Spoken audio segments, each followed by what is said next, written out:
Hello ನಮಸ್ಕಾರ. ಆಹಾರ YouTube ಚಾನಲ್ಗೆ ಸ್ವಾಗತ. ಈ ಟಿಪ್ನ ನೀವು ಯೂಸ್ ಮಾಡಿದ್ರೆ ನಿಮ್ಮ ಶಾವಿಗೆ ಪಾಯಸ ಅನ್ನೋದು ಯಾವತ್ತಿಗೂ ಗಟ್ಟಿ ಆಗೋದಿಲ್ಲ. ಅದೇನು ಟಿಪ್ ಅಂತ ನೀವು ಕೊನೆಯವರೆಗೂ ನೋಡಿ ಖಂಡಿತ ಗೊತ್ತಾಗುತ್ತೆ. ಈಗ ಬನ್ನಿ ಶಾವಿಗೆ ಪಾಯಸ ಹೇಗೆ ಮಾಡೋದು ಅಂತ ನೋಡ್ಕೊಂಡು ಬರೋಣ. ಮೊದಲಿಗೆ ಒಂದು ಬಾಣಲೆ ಇಟ್ಕೊಂಡು ನಾನು ಅದಕ್ಕೆ ಒಂದು 2 ಸ್ಪೂನ್ ಆಗೋಷ್ಟು ತುಪ್ಪನ ಹಾಕ್ಕೊಳ್ತಾ ಇದ್ದೀನಿ. ಈ ತುಪ್ಪ ಎಲ್ಲ ಚೆನ್ನಾಗಿ ಕರಗಿದ ಮೇಲೆ ನಾನು ಇದಕ್ಕೆ ಡ್ರೈ ಫ್ರೂಟ್ಸ್ನ ಹಾಕ್ಕೊಳ್ತಾ ಇದ್ದೀನಿ. ಡ್ರೈ ಫ್ರೂಟ್ಸ್ ನಾನು ಇಲ್ಲಿ ಗೋಡಂಬಿ ಹಾಗೂ ದ್ರಾಕ್ಷಿನ ತೊಗೊಂಡಿದ್ದೀನಿ. ನೀವು ಬೇಕು ಅಂದರೆ ಬಾದಾಮಿ, ಪಿಸ್ತಾ ಯಾವ್ದು ಬೇಕಾದ್ರೂ ಯೂಸ್ ಮಾಡ್ಬೋದು. ದ್ರಾಕ್ಷಿ, ಗೋಡಂಬಿ ಅನ್ನೋದೆಲ್ಲ ತುಪ್ಪದಲ್ಲಿ ಚೆನ್ನಾಗಿ ಫ್ರೈ ಆಗಿದೆ. ನಾನೀಗ ಅದನ್ನು ಒಂದು ಬಟ್ಲಿಗೆ ತೆಗೆದಿಟ್ಕೊಳ್ತಾ ಇದ್ದೀನಿ. ನೋಡ್ತಿರ್ಬೋದು ನೀವು. ಈಗ ನಾನು ಅದೇ ತುಪ್ಪ ಉಳಿದಿರೋದಕ್ಕೆ ನಾನೀಗ ಶಾವ್ಗೆನ ಆ್ಯಡ್ ಮಾಡ್ಕೊಳ್ತಾ ಇದ್ದೀನಿ. ಶಾವ್ಗೆನೂ ಅಷ್ಟೇ ನಾವು ಗೋಲ್ಡನ್ ಬ್ರೌನ್ ಬರೋವರೆಗೂ ಹುರ್ಕೋಬೇಕಾಗತ್ತೆ. ಇದನ್ನು ತುಪ್ಪದಲ್ಲಿ ಹುರ್ಕೊಳ್ಳೋದ್ರಿಂದ ಒಳ್ಳೆ ಟೇಸ್ಟ್ ಕೊಡುತ್ತೆ. ನೀವು ಎಣ್ಣೆಲಿ ಕೂಡ ಹುರ್ಕೋಬೋದು, ಬಟ್ ತುಪ್ಪದಲ್ಲಿ ಹುರ್ಕೊಂಡ್ರೆ ತುಂಬ ಟೇಸ್ಟ್ ಕೊಡುತ್ತೆ. ಈಗ ನೋಡ್ತಿರ್ಬೋದು, ಒಂದು ಬಟ್ಲಲ್ಲಿ ನಾನು ಸ್ವಲ್ಪ ನೀರು ಹಾಕಿ ಅದನ್ನು ಕಾಯಿಸ್ಕೊಳ್ತಾ ಇದ್ದೀನಿ.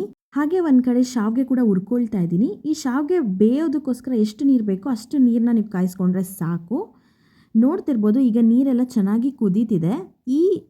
ಈಗ ನೋಡ್ತಿರ್ಬೋದು ನೀವು, ಶಾವಿಗೆ ಕೂಡ ಚೆನ್ನಾಗಿ ಗೋಲ್ಡನ್ ಬ್ರೌನ್ ಆಗಿ ಫ್ರೈ ಆಗಿದೆ ತುಪ್ಪದಲ್ಲಿ. ನಾನೀಗ ಆ ನೀರನ್ನ ಕೂಡ ಆ್ಯಡ್ ಮಾಡ್ಕೊಳ್ತಾ ಇದ್ದೀನಿ.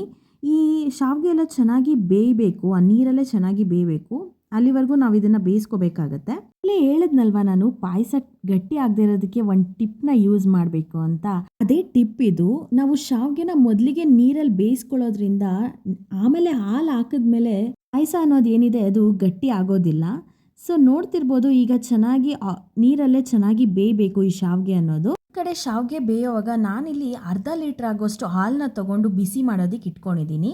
ನೋಡ್ತಿರ್ಬೋದು, ಈಗ ಶಾವಿಗೆ ಎಲ್ಲ ಚೆನ್ನಾಗಿ ನೀರಲ್ಲಿ ಬೆಂದಿದೆ. ಈಗ ಈ ಹಾಲು ಕೂಡ ಕಾದಿದೆ.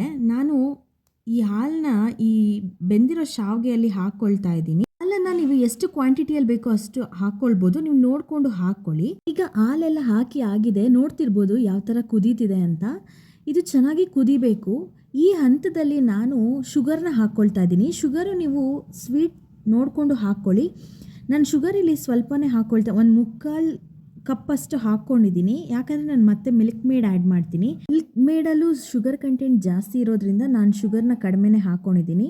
ಇದೆಲ್ಲ ಹಾಕ್ಕೊಂಡು ಚೆನ್ನಾಗಿ ಮಿಕ್ಸ್ ಮಾಡ್ಕೊಳ್ಬೇಕಾಗತ್ತೆ. ಶುಗರ್ ಅನ್ನೋದೆಲ್ಲ ಕಂಪ್ಲೀಟಾಗಿ ಕರಗಿದೆ. ನಾನೀಗ ಆಗಲೇ ತುಪ್ಪದಲ್ಲಿ ಹುರಿದಿಟ್ಕೊಂಡಿರೋಂತಹ ಡ್ರೈ ಫ್ರೂಟ್ಸ್ನ ಕೂಡ ಹಾಕ್ಕೊಳ್ತಾ ಇದ್ದೀನಿ. ನಾನಿಲ್ಲಿ ಏಲಕ್ಕಿ ಪೌಡ್ರನ್ನ ಕೂಡ ಹಾಕ್ಕೊಳ್ತಾ ಇದ್ದೀನಿ. ನೀವು ಅನ್ಕೋಬೋದು ಏನು ಏಲಕ್ಕಿ ಪೌಡ್ರ್ ಬೆಳ್ಳಗಿದೆ ಅಂತ. ಏಲಕ್ಕಿನ ಮಿಕ್ಸಿಗೆ ಹಾಕೊಂಡು ರುಬ್ಬಿದ್ರೆ ಕ್ಲೀನಾಗಿ ಗ್ರೈಂಡ್ ಆಗಲ್ಲ ಅಂತ ಅಂದ್ಬಿಟ್ಟು ನಾನು ಅದಕ್ಕೆ ಸ್ವಲ್ಪ ಶುಗರ್ನ ಆ್ಯಡ್ ಮಾಡಿ ಗ್ರೈಂಡ್ ಮಾಡ್ಕೊಂಡಿದ್ದೀನಿ. ಸೊ ಅದಕ್ಕೋಸ್ಕರ ಅದು ಬೆಳ್ಳಗಿದೆ. ನೀವು ಎಷ್ಟು ಬೇಕೋ ಅಷ್ಟು ಆ್ಯಡ್ ಮಾಡ್ಕೊಳ್ಬೋದಾಗುತ್ತೆ. ನಾನು ಇಲ್ಲಿ 1 ಸ್ಪೂನ್ ಆಗೋಷ್ಟು ಆ್ಯಡ್ ಮಾಡ್ಕೊಂಡಿದ್ದೀನಿ. ಇದು ಸ್ವಲ್ಪ ಹಾಲೆಲ್ಲ ಚೆನ್ನಾಗಿ ಕುದಿಬೇಕು. ಹಾಲು ಅದಕ್ಕೆ ಹೊಂದ್ಕೊಬೇಕು, ಅಲ್ಲಿವರೆಗೂ ನಾವು ಕಾಯಿಸ್ಕೋಬೇಕಾಗತ್ತೆ. ಹಾಗೆ ಈ ರೆಸಿಪಿ ಯಾರಿಗೆಲ್ಲ ಇಷ್ಟ ಆಗಿದೆ ಒಂದು ಪುಟ್ಟ ಲೈಕ್ ಕೊಡಿ ಹಾಗೂ ಕಮೆಂಟ್ ಬಾಕ್ಸಲ್ಲಿ ತಿಳಿಸಿ. ಹಾಗೆ ನನ್ನ ಚಾನಲ್ಗಿನ್ನೂ ಯಾರು ಸಬ್ಸ್ಕ್ರೈಬ್ ಮಾಡ್ಕೊಂಡಿಲ್ಲ ಅಂದರೆ ದಯವಿಟ್ಟು ಹೋಗಿ ಸಬ್ಸ್ಕ್ರೈಬ್ ಮಾಡ್ಕೊಳ್ಳಿ ಹಾಗೂ ಸಪೋರ್ಟ್ ಮಾಡಿ. ನೋಡ್ತಿರ್ಬೋದು, ಈಗ ಚೆನ್ನಾಗಿ ಕುದೀತಿದೆ, ಹಾಗೆ ಹೊಂದ್ಕೊತಾ ಕೂಡ ಇದೆ. ಈ ಹಂತದಲ್ಲಿ ನಾನು ಮಿಲ್ಕ್ ಮೇಡನ್ನ ಆ್ಯಡ್ ಮಾಡ್ಕೊಳ್ತಾ ಇದ್ದೀನಿ. ನಾನು ನೆಸ್ಲೆ ಅವ್ರ ಮಿಲ್ಕ್ ಮೇಡನ್ನ ತೊಗೊಂಡು ಆ್ಯಡ್ ಮಾಡ್ಕೊಳ್ತಾ ಇದ್ದೀನಿ.